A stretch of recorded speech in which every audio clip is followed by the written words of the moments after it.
દ્વારકા જિલ્લા ઓખા નગરપાલિકા પ્રમુખ અને ઉપપ્રમુખની અઢી વર્ષની મુદ્દત પૂરી થતાં બંને હોદ્દા માટે ચૂંટણી આજરોજ યોજાણી હતી। ભાજપ શાસિત ઓખા નગરપાલિકાના બંને હોદ્દાઓ પ્રમુખ અને ઉપપ્રમુખ માટે પર બિનહરીફ વરણી થઈ હતી।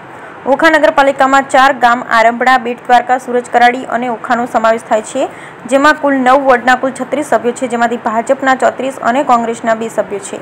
ત્યારે અઢી વર્ષની મુદ્દત માટે પ્રમુખ ઉપપ્રમુખની ચૂંટણી આજરોજ યોજાણી હતી, જેમાં પ્રમુખ તરીકે રાજુ કોટક, ઉપપ્રમુખ માટે હાડાબા માણેકનું નામ ધારાસભ્ય પબુભા માણેક દ્વારા જાહેર કરાયું અને બંને ઉમેદવારોની બિનહરીફ વરણી થઈ હતી। Bureau report Lalit Singadiya, Devbhumi, Dwarka.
Bharatiya Janata party અને ધારાસભ્ય શ્રી પબુભા માણેક તથા મારા સાથી સદસ્યોનો ખૂબ ખૂબ આભાર માનું છું પ્રમુખ તરીકે મને સપોર્ટ કરવા બદલ। આજની વલીમાં 4 સભ્યો ગેરહાજર હતા, 32 સભ્યો હાજર હતા અને પ્રમુખ ઉપપ્રમુખની બિનહરીફ વરણી કરેલ છે।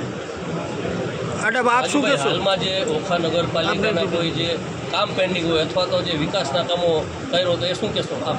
જે પણ કામ પેન્ડિંગ છે અમારી તાત્કાલિક ઓલી છે કે એ કાર્ય પૂરા કરવા અને જે પણ વિકાસના કાર્યો આ નગરપાલિકામાં ચાલુ છે તે અવિરતપણે ચાલુ રહેશે। ઓખા નગરપાલિકાની આજે પ્રમુખ અને ઉપપ્રમુખની ચૂંટણી યોજાઈ હતી, એમાં ભારતીય જનતા પાર્ટી તરફથી પ્રમુખ તરીકે શ્રી રાજુભાઈ કોટક અને ઉપપ્રમુખ તરીકે મારું નામ જાહેર થયું છે। તે બદલ ભારતીય જનતા પાર્ટી અને અમારા ધારાસભ્ય પબુભા માણેકનો ખૂબ ખૂબ આભાર કે અમારા ઉપર જે ભરોસો મૂક્યો છે તેમને સાર્થક કરવા માટેના અથાગ પ્રયત્નો કરશે। શિવ આજરોજ ઓખા નગરપાલિકા ને જે 5 વર્ષની અંદર 2 ટર્મ હોય છે, 2.5 વર્ષ પૂરા થયા અને આજે ઓખા નગરપાલિકાની ચૂંટણી બિનહરીફ, જેની અંદર પ્રમુખ તરીકે રાજુભાઈ કોટક અને ઉપપ્રમુખ તરીકે હાડાબા માણેક બધાએ પણ સભ્યો સાથે રહી અને એકદમ ખુશખુશાલ રીતે આ ચૂંટણી પૂરી કરી છે। જે રીતે સરકાર પછી કેન્દ્રમાંથી અને ગુજરાતમાંથી જે પણ ગ્રાન્ટો આવે છે તો 1 વર્ષની અંદર 15 થી 25 કરોડ રૂપિયા જે આવે છે એ નગરપાલિકાના બોડી જે છે એ સારી રીતે ઉપયોગ કરે છે અને જે સુવિધા આપવી જોઈએ, જે નગરપાલિકાની ફરજ છે એ રીતે હમણાં આ 2.5 વર્ષમાં કામ પૂરા થયા છે અને હવે મને પૂરેપૂરી આશા છે કે બધાએ પણ જે નવા પ્રમુખ ઉપપ્રમુખ ને બિનહરીફ ચૂંટ્યા છે તો સાથે રહી અને ખૂબ વિકાસ કરે એવી ભાવ સાથે આજનો ચૂંટણીનો કાર્યક્રમ પૂરું થયું છે।